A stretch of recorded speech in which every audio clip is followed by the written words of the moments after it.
here today with Tom Forsythe from Kaizen. We are here at SMTconnect 2022 in Nuremberg with What's New in Electronics. Tom, great to see you. Great to see you. Good morning. Good afternoon. It is afternoon, isn't it? Jet lag. It's been a great show so far. Tell me what's been happening for you over the past few months. It's been a while since we spoke. Yeah, as we're all emerging from our COVID bunkers or cocoons, whichever you prefer. That's what's fun about the show, is we get to get out and see what's going on in the industry instead of only reading about it or hearing about it secondhand. Absolutely, or from behind a screen or on Zoom. Absolutely. So it's been good, and even here we are the first day, but there's a little bit of, I don't know that roar is the right word, but there's a little noise in the background. You can tell there's a little conversation going on. So that's good. That's why we're all here. And so in terms of your products and the processes that's been going on for you at the moment in terms of your market fit, tell us a little bit more about what you're doing as a company at this time. Well, as Kaizen, of course, we're cleaning people, right? And so the world of cleaning is what I describe as a responsive industry, in that we don't make the dirt, we don't change the process, we have to react to it.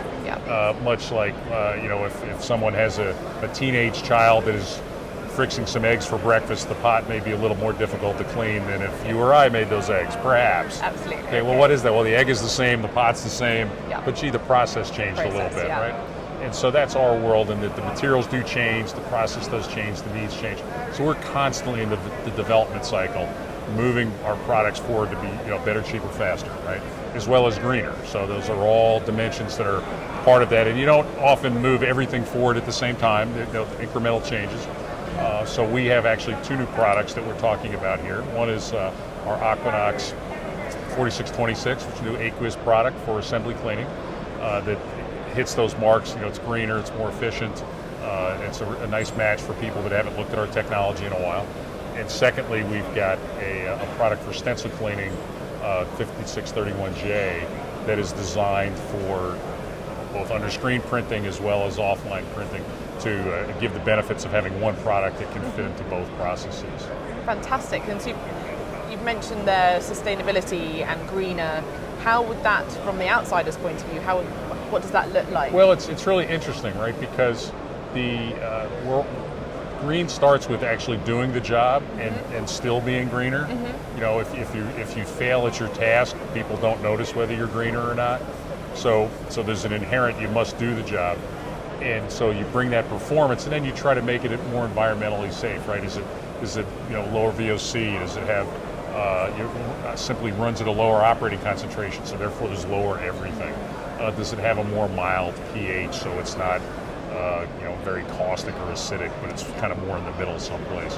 All those things, trying to make that safer for the employees, safer for the products that we're cleaning, because of course cleaning has its own sort of Hippocratic oath.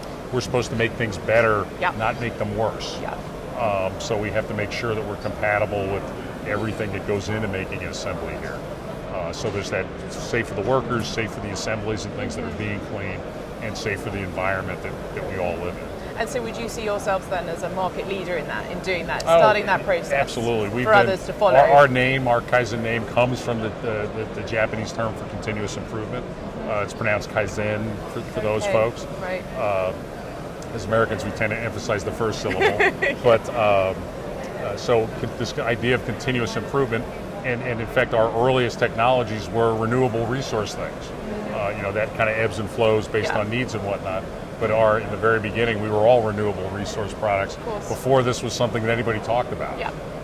So it's very stock and trade for what we do, and we're always trying to advance that forward.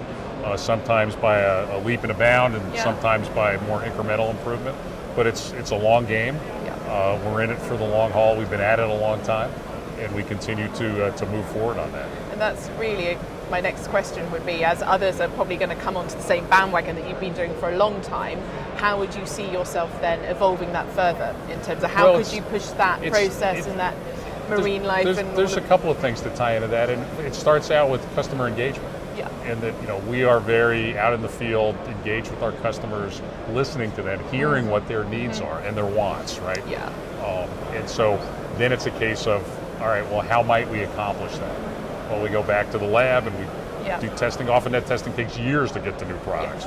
and try to move these advances forward. So it's that commitment, which not everybody's up for. Some people are. Yeah. You know, all markets have competitors and whatnot, but not everybody is. Most people tend to take a more narrow view. But we do take that long-term view because that's the nature of our business. Cleaning's important to our customers. As their needs evolve, we must evolve with them. And we've got a great track record of doing that. We just stay focused and know that the customers won't lead us wrong.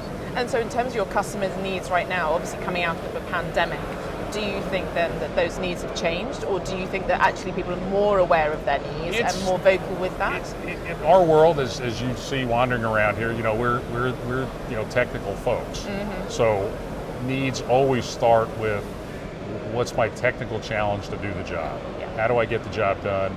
How do I deal with this new design? My phone used to be this big and now it's that big, that kind of stuff. And those present meaningful technical challenges to both the assembly world and we, the cleaning folks, as part of that world. And that's where it starts. Once you do that, frankly, all of the sustainability needs and whatnot are still a little fuzzy around the edges. You know, they're not quite like a stack of pennies that you can add up. So we're very in tune with that, but it also varies around the world. Absolutely. You know, we operate in dozens and dozens of countries, and each has their own perspective about what's important. So there aren't often broad sweeping, answers to things. So it's that engagement with the customer, understanding what those local needs are, and then doing our best to address them and help our customers move forward with it. That's so right, Tom, in terms of that delivery and that process and that lens that we all have, in the same situation. Exactly. Tom, thank you so much. My pleasure. Thanks for having us.